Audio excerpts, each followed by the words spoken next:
muy buenas tardes. Hoy nos volvemos a encontrar para continuar con el libro de Éxodo. Hace 8 días habíamos visto la introducción, ciertas generalidades para tener en cuenta. Y hoy quiero recordar la importancia del autor y a quién le está hablando. Ya sabemos que fue Moisés y le está escribiendo a la segunda generación del pueblo de Israel que ha salido de Egipto. La primera murió en el camino durante los 40 años y ahora cuando ya está cerca del Jordán antes de pasar y antes de morir Moisés, escribe también el Éxodo con lo demás del Pentateuco y veíamos que el principal propósito era para mostrar la autoridad que tiene el libro que está escribiendo Moisés, sobre todo porque Dios fue el que colocó a Moisés y utilizó a Moisés para hablar a través de él. Entonces, cuando ellos pasen el Jordán y ya no estar Moisés, además del guía que podían tener, van a tener una referencia, un manual, para qué es lo que tienen que hacer una vez están en la tierra prometida. Entonces, este es el Éxodo, teniendo en cuenta quién lo escribió, a quién le escribió y teniendo en cuenta también el propósito que tenía Dios y a su vez pues Moisés al escribirlo. Entonces hoy ya vamos a entrar partiendo con los dos primeros capítulos del Éxodo y entonces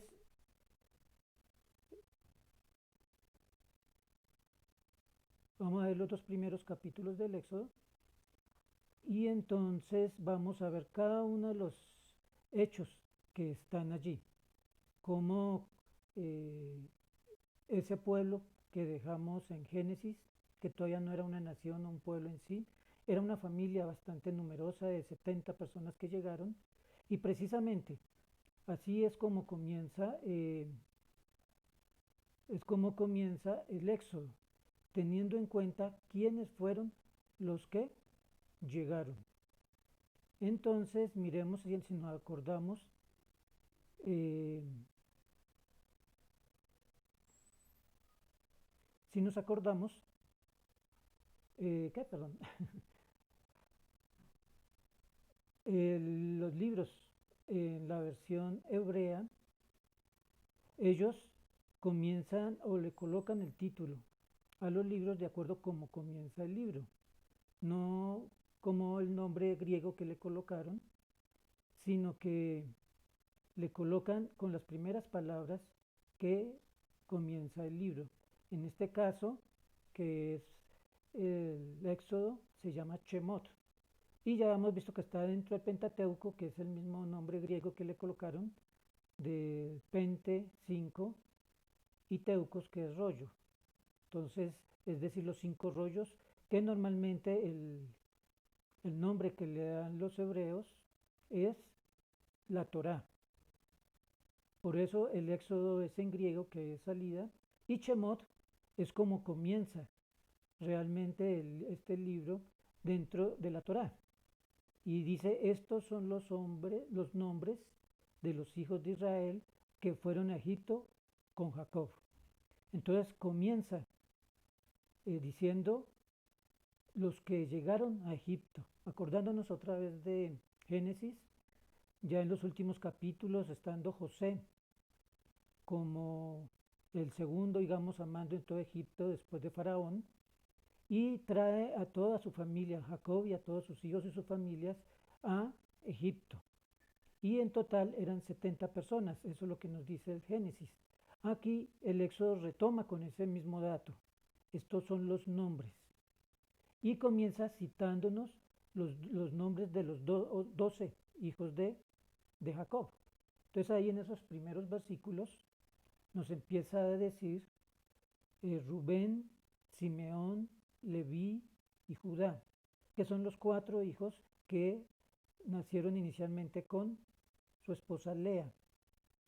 Luego ya un poco más mezclados entre los de Raquel y de las concubinas de Bilha y Silpa, que es Isaacar, Zabulón, Benjamín, Dan, Neftalí, Gad y Aser. Y hasta que este punto faltaría solamente uno, que es el que nos describe después en el versículo 5. Todas las personas que descendieron de Jacob fueron 70 almas, pero José estaba ya en Egipto. Y murió José y todos sus hermanos y toda aquella generación. Entonces nos está entrelazando, uniendo los dos libros. ¿Cómo termina Génesis? Con una familia de 70 personas que fueron a Egipto y estaban todas las tribus, las 12 tribus representadas por cada uno de los hijos de Jacob. Y ya una aclaración que nos nace el comienzo de Éxodo, ya ha pasado mucho tiempo y ellos ya murieron, ya son los descendientes de aquellos que llegaron. Y murió José y todos sus hermanos y todos aquellos de esa generación. ¿Sí? Entonces es un enlace bastante importante porque podemos pensar que Egipto fue como, yo lo digo así, como la incubadora, donde los colocó Dios para que crecieran y ya no fuera simplemente eh, una familia muy numerosa, sino llegase realmente un pueblo y podamos pensar en el sentido que era literalmente una nación. Por eso continúa allí en el versículo 6, que nos dice, y murió José y todos sus hermanos, y toda aquella generación. Pero los hijos de Israel fueron fecundos y aumentaron mucho, y se multiplicó aún y llegaron a ser poderosos en gran manera, y la tierra se llenó de ellos. La primera generación había muerto, ya han pasado muchos años, ya se han multiplicado, y fíjense los apelativos que utiliza aquí. Llegaron a ser poderosos en gran manera, y la tierra se llenaba de ellos. Ya no eran 70 personas como llegaron inicialmente, ya habían crecido bastante, ¿cierto? Y ya se podía considerar una nación dentro de otra nación. Israel por completo, que había entrado a Egipto y había crecido y se había formado un pueblo muy poderoso y llenaba todo. Y miremos las implicaciones que tuvo este hecho, porque fíjense o piensen un momentico, ¿qué pasaría cuando una nación crece dentro de otra? ¿Sí? ¿Cómo se sentiría esa nación que está recibiendo y está creciendo otro pueblo en medio de ellos? Aquí nos dice en el versículo 8, y se levantó sobre Egipto un nuevo rey que no había conocido a José. Algún rey nuevo, ¿cierto? Que ya por el tiempo que ha pasado no lo conoce. Hay algunos autores que precisamente por la dificultad o las teorías que hay para fechar el tiempo del Éxodo, hay dos fechas tentativas principalmente. Una dice que fue alrededor del año 1200 antes de Cristo, alrededor de este año, porque más adelante habla de una ciudad, Ramsés, que ellos construyeron. Y más o menos por esa época estaba Ramsés II, para esos años, y por algunas cuentas que hacen también. Pero también hay otra teoría que fue alrededor de 1445 o 46 antes de Cristo, basándose en un versículo que hay en Primera Reyes 6, en el primer versículo, que nos habla del cuarto año de Salomón y nos dice que ya han pasado 480 años después del Éxodo. Entonces muchos, basándose en esto, fechan y lo colocan en esta fecha, 1445 o 46. Entonces, dependiendo de esta fecha, también es el faraón que va a estar en ese momento. Muchos autores relacionan con la época que estuvieron los Hicsos o hititas, que tomaron el gobierno en Egipto, que no fueron egipcios realmente, y que fue una dinastía dirigida por los Ixos. Y por eso piensan que de pronto por eso ya no conocía a José. Se había salido de la tradición que venía egipcia, que de pronto tenían en sus anales este evento de José, pero ya entrar una dinastía nueva podían haberlo olvidado. Eso es una teoría, cierto, que de los egipcios, pero tampoco están de acuerdo por las diferentes fechas que pasan allí. El hecho es que Faraón no conocía a José. ¿Y qué fue lo que le dijo al pueblo? He aquí el pueblo de los hijos de Israel, sí que dice el pueblo, ya no lo trata simplemente como una familia, aunque dice los hijos de Israel, pues todo un pueblo. Dice, es más numeroso y más fuerte que nosotros. Ahí está el superlativo más, ¿sí? Más numeroso y más fuerte. Ya estaba preocupándose el faraón viéndolo bastante peligroso, ¿no? Y dice, procedamos pues astutamente con él. Entonces vemos cómo el faraón comienza a idear algunas estrategias. ¿Para qué? Para poder subyugar y no tener ese peligro. Entonces tenemos que hacerlo astutamente. ¿Qué vamos a hacer con este pueblo? Tenemos que hacerlo astutamente. Y él continúa diciendo también allí, no sea que se multiplique y en caso de guerra se una también con los que nos odian y pelee contra nosotros y se vaya de la tierra. Entonces pusieron sobre ellos capataces para oprimirlos con duros trabajos. Entonces podemos mirar aquí el temor que tenía el faraón y el pueblo de Egipto. Tenemos una nación, un pueblo muy numeroso, muy grande, más que nosotros. Si llegan a tratar de invadirnos, ellos se pueden unir y se van con ellos, además de pelear contra nosotros. Entonces fíjate que habían dos puntos que se tenían ahí en cuenta por el faraón que los podía afectar. El primero es la guerra. Tenemos a un potencial enemigo si se llega a unir con otros interno y nos puede destruir fácilmente y más lo que decía antes son más numerosos. Entonces ese era un temor, pero si leemos con cuidado vemos que el real temor es que él, al decir que se une en la guerra con otros, dice y se vaya de la tierra. Es decir, se va nuestra mano de obra, se van los que están trabajando por nosotros, se van los que están manteniendo toda una economía. Entonces la principal preocupación es, y si era un pueblo numeroso, es porque realmente el soporte que estaba dando los hebreos al imperio, digamos así, o más que imperio, a esa gran nación que había en esa época de Egipto, era grande. Y ese podemos pensar que fue el principal temor. Nos quedamos sin quién va a soportar nuestra economía y en otras palabras, diciendo más directo, sin esclavos, que les haga todo el trabajo que ellos necesitan. Y fíjense entonces que Faraón, como dice que tenían que pensar astutamente, empieza a idear los planes para someter al pueblo hebreo y que no llegue a ser un peligro para ellos ni que se vayan.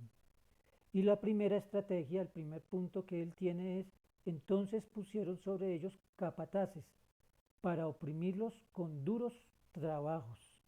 Entonces, la primera, y fíjense que normalmente cuando hay temor, lo primero que buscamos nosotros es someter a la otra persona, no darle chance de que nos haga el daño, ¿cierto? Pero lo único que conseguimos, ¿sí? Es levantar un enemigo. En lugar de apoyarlo, de hacer un amigo y que nos puede colaborar, lo que está haciendo aquí es ir levantando un resentimiento del pueblo que le está sirviendo. Y si continuamos leyendo ahí en ese versículo 11, dice, y edificaron para Faraón las ciudades de almacenaje, Pitón y Ramsés. Pues algo importante también que se tenía en esa época, Egipto hacía incursiones hacia la parte de Canaán, militares, y mantenía ciertos ejércitos allí para mantener cierto control y seguridad hacia adentro. Pero entonces también tenía que tener unos sitios de abastecimiento cercanos que pudiera surtir todo lo necesario para mantener estos ejércitos en la tierra que quedaba allí cerquita a Egipto. Entonces, hay dos ciudades de almacenamiento que nos dice aquí que los hebreos la construyen, que es Pitón y Ramsés. Son las ciudades de almacenamiento. Pero entonces sucede algo interesante allí. Y es que, dice, pero cuando más los oprimían, ¿qué pasó ahí? Cuando más los oprimían, el pueblo que pasaba, más se extendían. Pero cuanto más lo oprimían, más se multiplicaban y más se extendían, de manera que los egipcios llegaron a temer a los hijos de Israel. Fíjate que lo único que lograron es aumentar. El pueblo no se disminuyó, pensaban que al oprimirlo y todo eso, no iba a crecer tanto, de pronto iba a generar cierto temor también de los hebreos hacia los egipcios, pero pasó todo lo contrario. Se multiplicaron más, se extendían más, no pudieron detener esto, y además el que generó más temor fue a los egipcios. Los israelitas no muestran tanto temor, o no lo dicen hasta ahora, ¿no? Aunque tratan de oprimirlos, ¿sí? Entonces, sí que esa es la primera estrategia que tiene Faraón para someter al pueblo de Israel, en el sentido de tener ese pueblo fijo, pero que tampoco creciera mucho para que llegara a ser un peligro para ellos. Pero en cierta forma también nos está diciendo, aunque aquí no nos habla de Dios, sabemos que está la mano de Dios, que a pesar de los planes de Faraón, Él está interviniendo y Él cuida a su pueblo, ¿sí? Ya Abraham le había dicho eso, ¿no? Tus descendientes serán oprimidos durante 400 años. Eso fue lo que pasó, pero la fidelidad de Dios la vemos allí, que no dejó aminorar el pueblo. También la palabra a partir del versículo 13 nos sigue diciendo, del 13 nos sigue diciendo allí, los egipcios pues obligaron a los hijos de Israel a trabajar duramente. O sea, que a pesar que no les sirvió, que ellos siguieron creciendo, lo que hacen es, sigamos oprimiéndolos más, ¿no? Más duro. Y se les amargaron la vida con dura servidumbre, en hacer barro y ladrillos, en toda clase de trabajo del campo. Todos sus trabajos se los imponían con rigor. ¿Sí? Todo era con rigor, era con la opresión sobre ellos, pero vemos que eso no les funcionó, sino todo lo contrario. Se habían multiplicado, se habían extendido más y generó ese temor. Entonces aquí viene el segundo, el plan B, digamos así, que generó el faraón al ver que no le había servido el primer plan que había hecho, ¿no? Lógicamente sin dejar de oprimir al pueblo de Israel. ¿Y qué hace el faraón? Y el rey de Egipto habló a las parteras de las hebreas. Y aquí nos dan los nombres de las dos parteras, Cifra y Púa. No hay certeza si ellas eran hebreas o si eran egipcias que atendían los partos de las hebreas. Lo más seguro, y por lo que vamos a ver más adelante, es que podían ser directamente hebreas, estas parteras. El rey las llama y les dice, cuando estéis asistiendo a las hebreas a dar luz y las veáis sobre el lecho de parto, si es un hijo, le daréis muerte, pero si es una hija, entonces vivirá. ¿Cuál es la estrategia? Matemos a los niños, así dejarán de reproducirse, digamos así, de multiplicarse, y así por lo tanto de expandirse, y de pronto pueden tener tranquilidad, ¿cierto? Pero entonces vemos aquí también algo interesante, es que todo como que le sale mal al faraón en sus planes y se voltea. Algo que nos dice en el versículo 17, Dice, pero las parteras temían a Dios, al Dios de Israel, ¿no? Y no hicieron como el rey de Egipto les había mandado, sino que dejaron con vida a los niños. El rey de Egipto hizo llamar a las parteras y les dijo, ¿por qué habéis hecho esto y habéis dejado con vida a los niños? Respondieron las parteras al faraón, porque las mujeres hebreas no son como las egipcias, pues son robustas y dan a luz antes de que la partera llegue a ellas.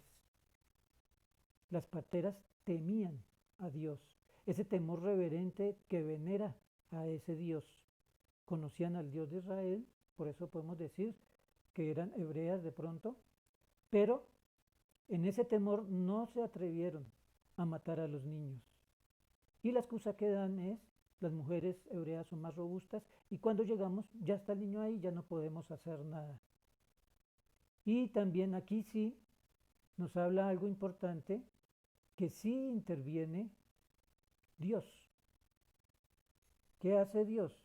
Dice que Dios favoreció a las parteras y el pueblo se multiplicó y llegó a ser muy poderoso. Entonces fíjese que va todo en contra para los planes de Faraón. Aquellas que temieron a Dios fueron bendecidas, Dios las favoreció y el pueblo siguió multiplicándose y llegó a ser más poderoso, ¿no?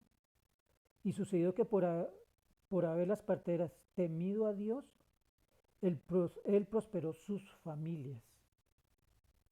Fíjate que nos aquí da un ejemplo bastante importante, que es que a quién debemos temer.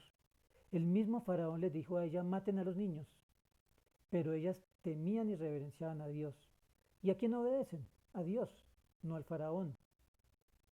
Parece, porque no nos dice más el texto, que el faraón no sé qué tan contento habrá quedado con la respuesta de estas parteras, pero sí vemos la acción de Dios.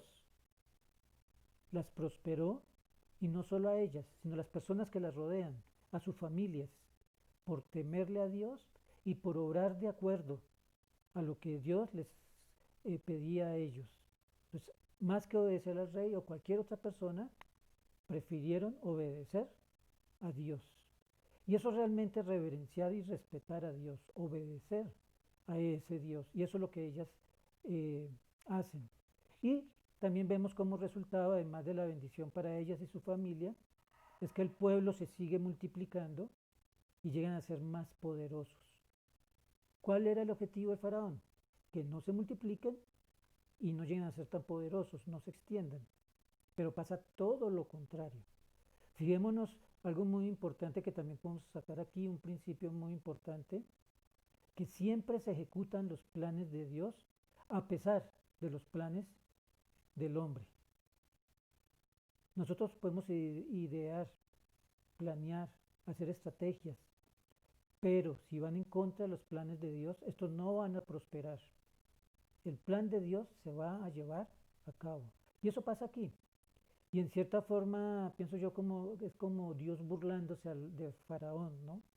Como aquella frase que dicen que los hombres planean, cuando los hombres planean, Dios se ríe o sonríe, ¿cierto? Eso es lo que pasa aquí. Faraón tiene sus planes para llevar sus objetivos y oprimir al pueblo de Dios. O sea que ese no era el plan de Dios. ¿Y qué hace? Todo le sale al contrario. A pesar de lo que él está formando como plan en contra del pueblo, le sale al contrario y se sigue multiplicando el pueblo. Entonces aquí viene la tercera, el plan C. El primero de oprimirlos, de ponerlos a trabajar duro, no le funcionó. El segundo, que las mismas parteras hicieran morir a los niños cuando nacieran y así no se reproduzcan más, no le funcionó. Y estaba pasando todo lo contrario a lo que él esperaba. Y entonces la tercera la vemos en el versículo 22. Aquí en el versículo 22 nos dice que entonces Faraón ordenó a todo su pueblo diciendo, todo hijo que nazca lo echaréis al Nilo, y a toda hija la dejaréis con vida. Aquí de pronto uno puede comenzar con la duda cuando dice a todo su pueblo, ¿a qué pueblo se refiere? ¿Cierto? Si al pueblo del faraón, o a todo el pueblo que vive en Egipto, o al pueblo de Israel.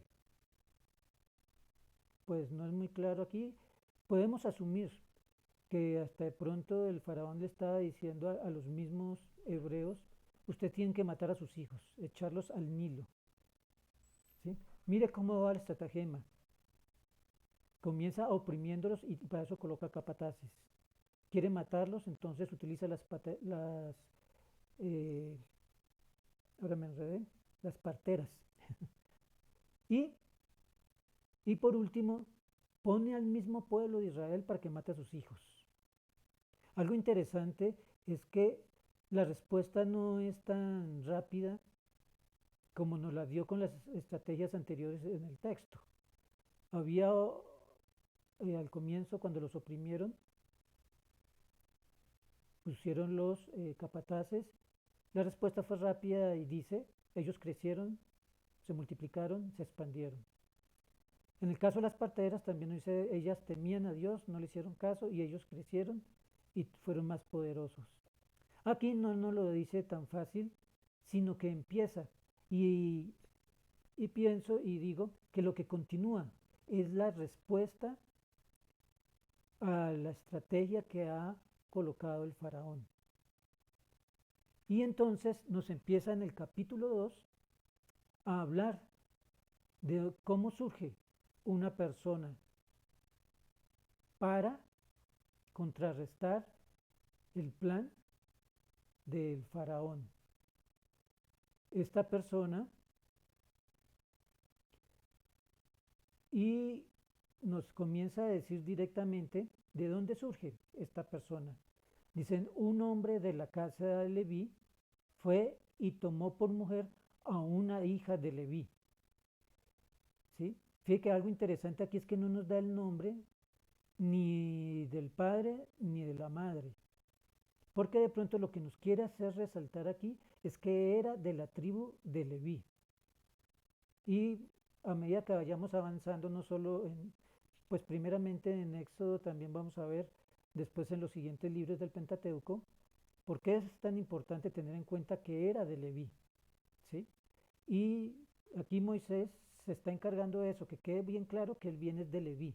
Por ahora no nos dice cuál es el nombre de sus padres, que si lo hace más adelante, cuando lleguemos al capítulo 6 de Éxodo, nos va a mostrar Moisés cómo era el nombre de su padre y de su madre. Pero por ahora lo que nos quiere resaltar es que es de la tribu de Leví. ¿Y qué pasó? Y la mujer concibió y dio a luz un hijo, y viendo que era hermoso, lo escondió por 3 meses. Entonces fíjate que se está yendo en contra de lo que había decretado y había dicho el faraón. Cualquier niño tienen que ahogarlo en el Nilo, tienen que echarlo al Nilo. Pero ella no fue capaz y por lo menos 3 meses estuvo ocultando. ¿Sí? Y durante esos 3 meses eh, lo esconde, pero ya parece que era imposible mantener el secreto. Entonces, ¿qué hace? Dice que calafateó una canasta, colocó el niño allí y lo colocó en el río Nilo para que se fuera, esconderlo allí de pronto entre los juncos y mantenerlo oculto allí. Y mandó a su hermana, aquí tampoco nos da el nombre de la hermana todavía, esa nos lo revela mucho más adelante, para que lo cuide y esté pendiente qué le pasa al niño. Aquí entra en escena la hija del faraón, que va al río y nos dice que eh, bajó a bañarse al río y mientras sus doncellas se paseaban por la ribera del río, vio la cestilla entre los juncos y mandó a una criada suya para que la trajera. Entonces ya entra en escena la hija del faraón. Si el faraón había dicho que deberían matar a todos los niños, ¿qué podemos esperar que hiciera la hija del faraón? Encontró esa cesta, la pide que la traen, y dice al abrirla vio al niño y aquí el niño lloraba. Y le tuvo compasión y dijo, Este es uno de los niños de los hebreos. Ella lo identificó directamente y rápido. Si lo ocultó 3 meses, lo más seguro es que ya hubiera sido circuncidado. Tenía la marca. Y acordemos que desde Abraham, Dios había establecido la circuncisión a los 8 días. Esto no fue de la ley que dio posteriormente. La circuncisión ya establecía y fue la señal del pacto que hizo Dios con Abraham. Entonces, cuando la hija del faraón vio al niño en la cesta, lo detecta y lo más seguro es eso, o también por el color de la piel, no sabemos exacto, pero una evidencia directa es la circuncisión, ¿no? Y es entonces la hermana del niño dijo a la hija del faraón, ¿quieres que vaya y te llame una nodriza de las hebreas para que te críe al niño? Y la hija del faraón le dijo, llévate a este niño y críamelo, y yo te haré tu salario. Y la mujer tomó al niño y lo crió. Fíjese cómo se lleva a cabo todo lo contrario que está planeando el faraón. Y participa aún la misma hija del faraón. Ella vio que era hebreo, pero no lo mató, sino que viene la sugerencia de la hermana de Moisés, que lo está cuidando, mirando. Si quieres yo, eh, te puedo dar una mujer, te puedo mostrar una mujer para que cuida de ese niño. Y la hija del faraón le pareció perfecto y dice, llévate ese niño y críamelo, y yo te haré tu salario. Y la mujer tomó al niño y lo crió.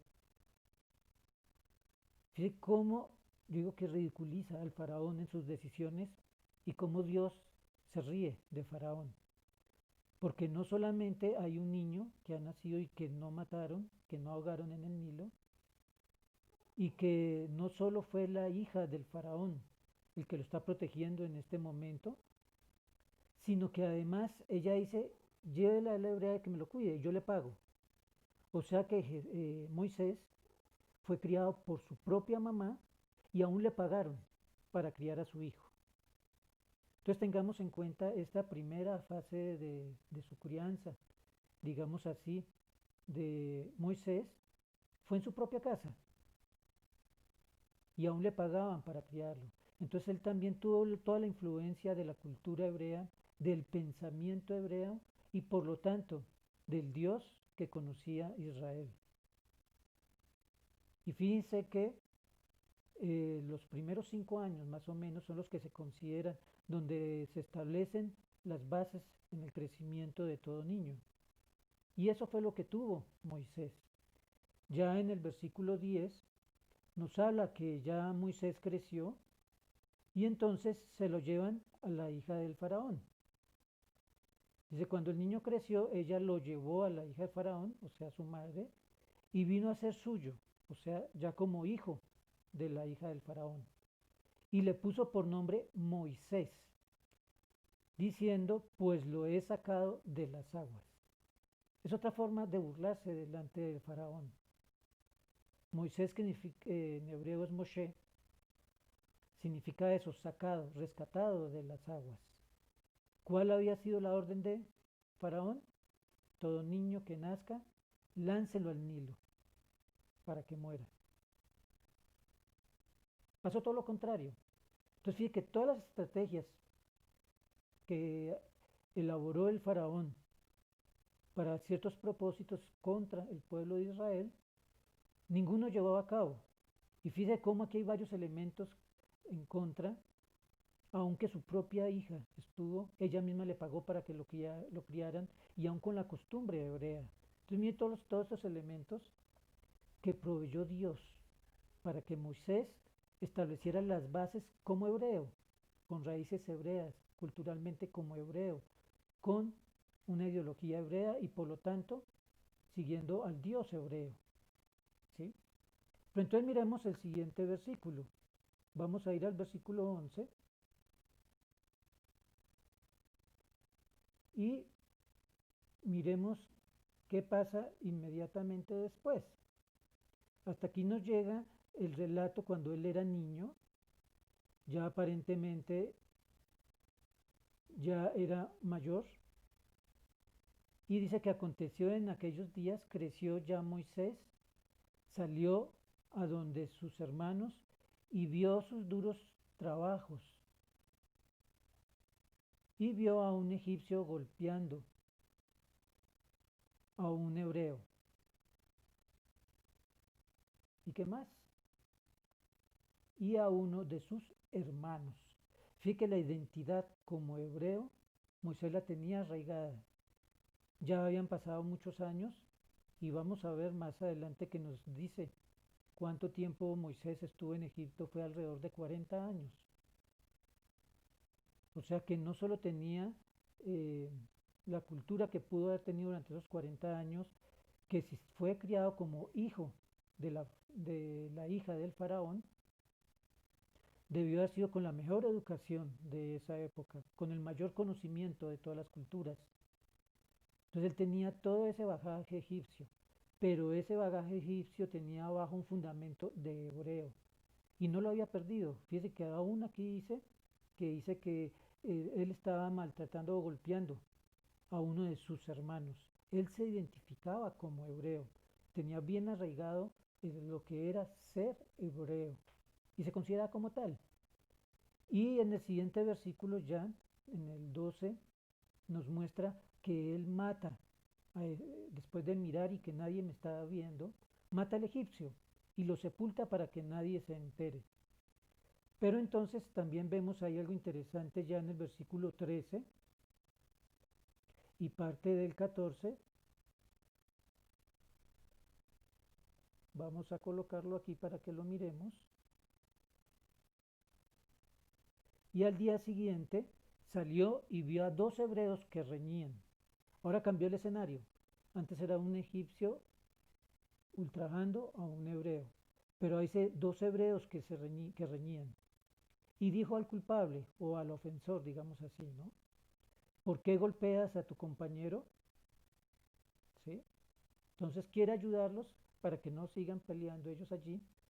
Pero algo muy importante es la respuesta que le dan a Moisés y la pregunta que le hacen, porque eso va a determinar y nos va a mostrar cuál va a ser el camino que va a seguir la vida de Moisés. Dice, ¿quién te ha puesto de príncipe o de juez sobre nosotros? Yo creo que eso lo mató a Moisés. ¿Usted quién le dio la autoridad para venir a gobernarnos? ¿Quién lo puso como juez? Y algo interesante es que la palabra aquí que utiliza para juez, otro significado y que es muy utilizado también, sobre todo en la época de los jueces, es como libertador. ¿Quién te ha puesto a ti como libertador sobre nosotros?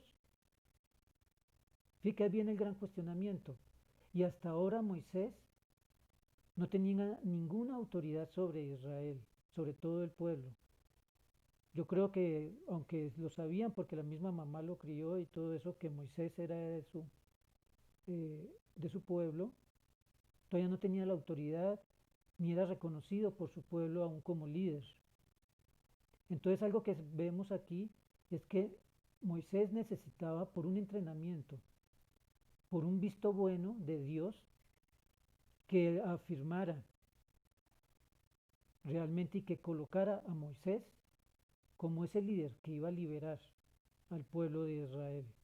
Pero no era el tiempo, todavía no estaba preparado, aunque ya se ha ido construyendo algo en esa preparación, pues tuvo una niñez en su cultura con los principios y valores hebreos, siguiendo al Dios hebreo.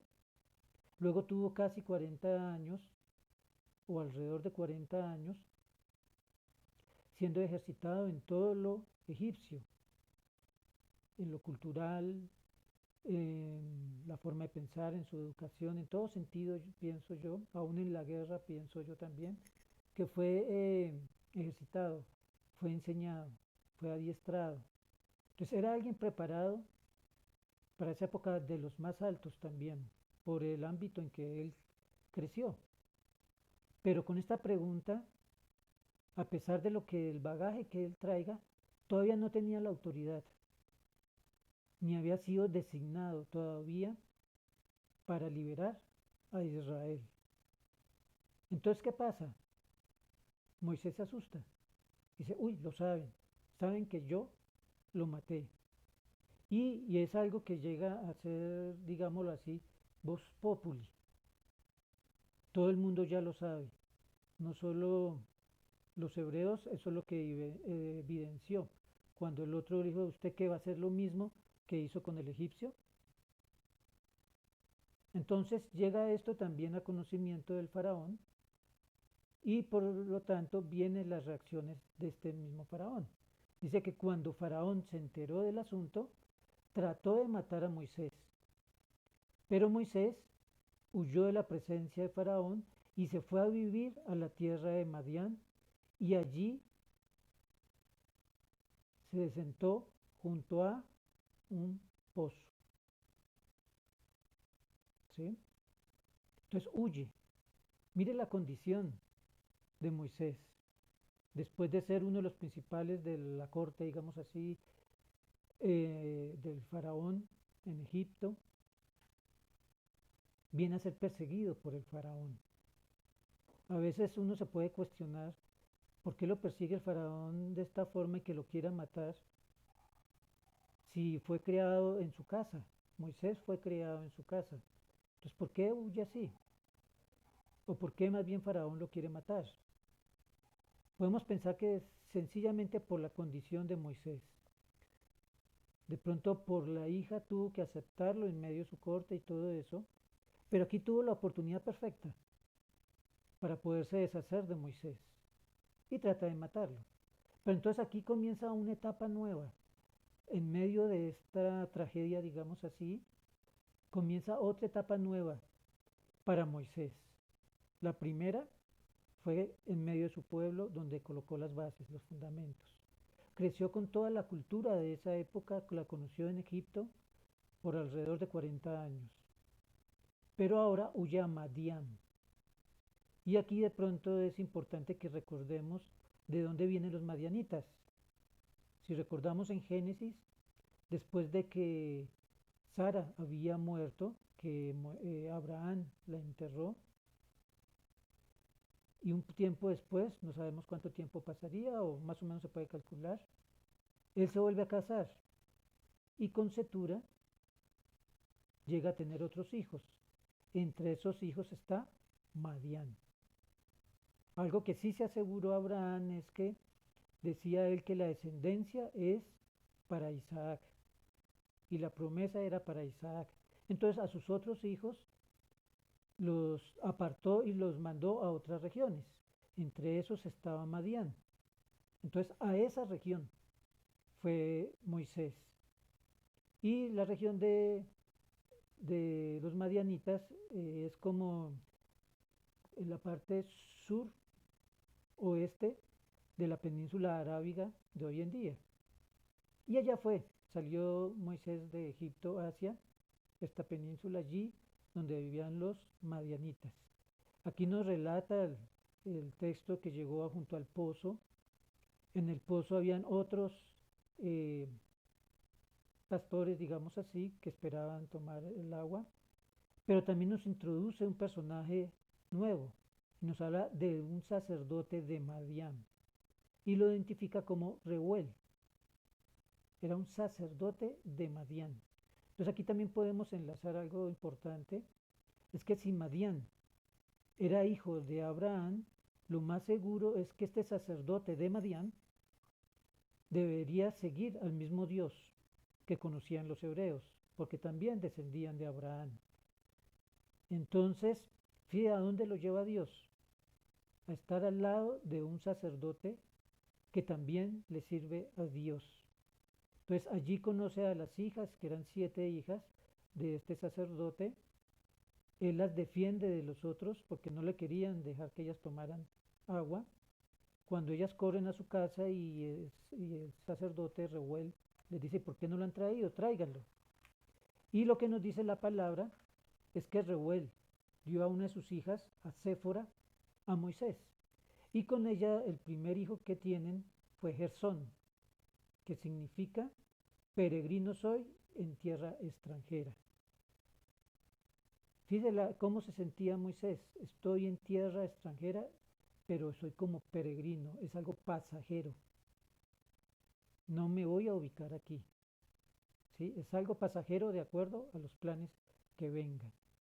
Entonces, fíjate que en la formación de Moisés hay unas etapas bastante importantes y si dejamos un poquito afuera la niñez que fue de los hebreos, vemos que viene una etapa egipcia, luego otra etapa en Madián, que es eh, que se queda allí con su suegro madianita, ¿sí? Le ayuda a cuidar las ovejas y eso. Y también la palabra más adelante nos revela que él estuvo también 40 años en Madián. El texto que sigue allí, de los versículos 23 y 25 al 25, nos habla un poquito de eso, que ya ha pasado mucho tiempo, ya ha pasado mucho tiempo y ha muerto el rey de Egipto, el faraón. Ese faraón que lo persiguió está muerto. Entonces ya pasaron esos 40 años más.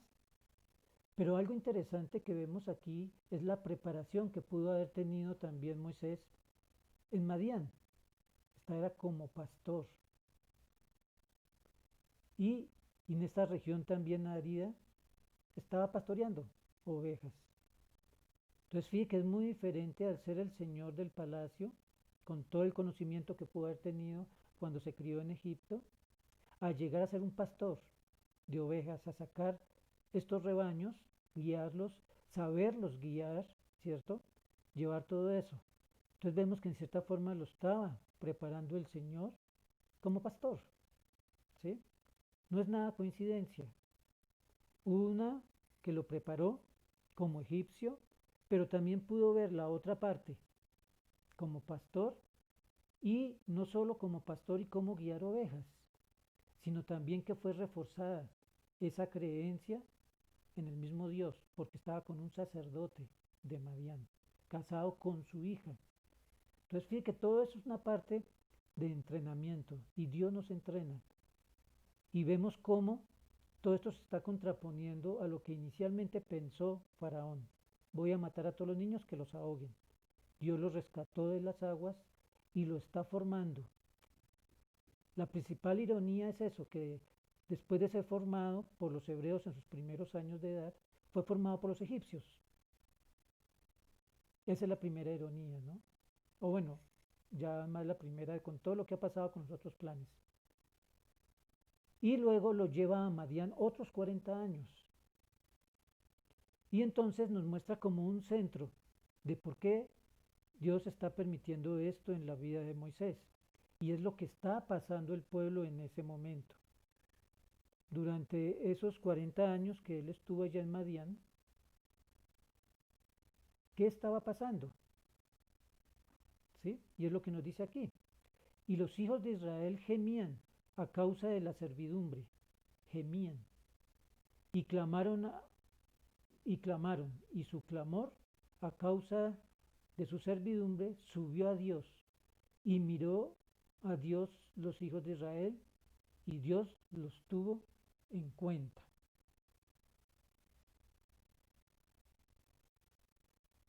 ¿Sí? Algo importante aquí, de pronto no está en el medio de este, me salté el versículo 24, dice que oyó Dios su gemido y se acordó Dios de su pacto con Abraham, Isaac y Jacob. Se acordó de su pacto. Entonces fíjate que todo este tiempo que estuvo Moisés, ya es una persona alrededor de 80 años, con la sabiduría adquirida de Egipto, pero también que sabe pastorear, llevar ovejas, conducirlas durante esos 80 años. La presión sobre el pueblo de Israel llegó a ser mayor, pero dice que Dios se acordó al ver el gemido del pueblo. Primero que todo, pensemos en la palabra gemir.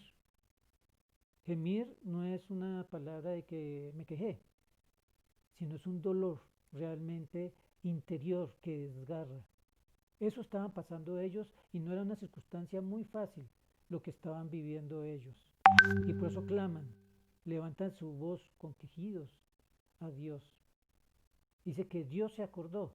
Aquí podemos pensar de pronto como un antropoformismo, en el sentido, porque Dios no se le va a olvidar las cosas. Él yo creo que estaba muy pendiente del pacto de Abraham, de Isaac y de Jacob, y sí estaba preparando, era quién los va a liberar, a Moisés. Y fíjate que no fue tan rápido, a veces nosotros queremos hacer las cosas instantáneas, pero aquí paulatinamente, a raíz del último plan que tenía Faraón para disminuir al pueblo de Israel, fue levantar un hombre que fue creciendo por las diferentes etapas para llegar a sus 80 años. Y ahí sí, ya cuando está el clamor del pueblo, llevar a cabo lo que él les había dicho en el pacto, sobre todo a Abraham, allá en Génesis 15, que luego le confirmó a Isaac en el capítulo 21-22 y luego en el 26 se lo confirmó también a Jacob. Y lo va a cumplir. Entonces él no es que lo haya olvidado y de pronto se acordó, no. Es de pronto, como lo podemos pensar como seres humanos, es que a Dios se le olvidó. Entonces, a raíz del quejido del gemido, fue que se acordó. No, ya vio que era tiempo de hacer las cosas y ya se había dado el tiempo necesario para formar a Moisés. Y vamos a ver cómo en esta sección llega a ser muy central estos versículos, sobre todo el 24, cuando llega el gemido y él se acuerda del pacto. Y todo lo que hace Dios es alrededor del cumplimiento del pacto. Y ya hay dos etapas en la vida de Moisés que se van a reversar, digamos así. Primero estuvo en Egipto, luego en Madián, viene el gemido de Israel y vamos a ver cómo en Madián viene el llamado de Moisés para cumplir su propósito y tiene que salir de Madián para regresar a Egipto y cumplir su propósito. Entonces vemos, comenzó en Egipto, Madián, el pacto en el centro, y entonces en Madián le da la comisión, sale de Madián y regresa a Egipto. Pero el centro de todo es el pacto, lo que Dios le había prometido y que iba a cumplir. De nuevo recordemos Génesis 15, cuando le dice a Abraham que sus descendientes habitarían 400 años y serían oprimidos por otra nación, pero que Dios los sacaría de allí y los haría regresar y que Él juzgaría a esta nación. Y parece que ya no está llevando allí, ya ha levantado la persona que lo va a hacer. Cuando él comenzó, o antes de comenzar todo este proceso, alguien le dijo, un mismo hebreo, ¿quién eres tú? ¿Es acaso tú eres quién te constituyó, perdón, como príncipe, como juez sobre nosotros, como libertador sobre nosotros? ¿Quién lo hizo? Todavía no, lo había hecho Dios. Tenía que pasar por este proceso. También en Madián le faltaba todavía ese pedazo de entrenamiento, digamos así, para poder llevar a cabo el llamado que Dios le va a hacer más adelante y le va a especificar qué es lo que tiene que hacer. Entonces vamos a dejar aquí por hoy y tengamos en cuenta eso. Dios nos llama con un propósito, pero lo que está haciendo con Moisés es preparándolo para llevar a cabo ese propósito. ¿Sí?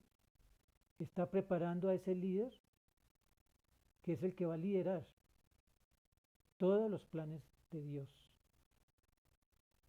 Entonces, y no solo eso que va a levantar este líder, sino que también se está acordando del pacto.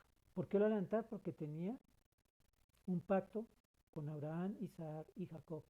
Y no solo tenía el pacto, sino que también que se estaba contraponiendo contra los planes del hombre, de aquel faraón que quería evitar en cierta forma lo que debería pasar con Israel.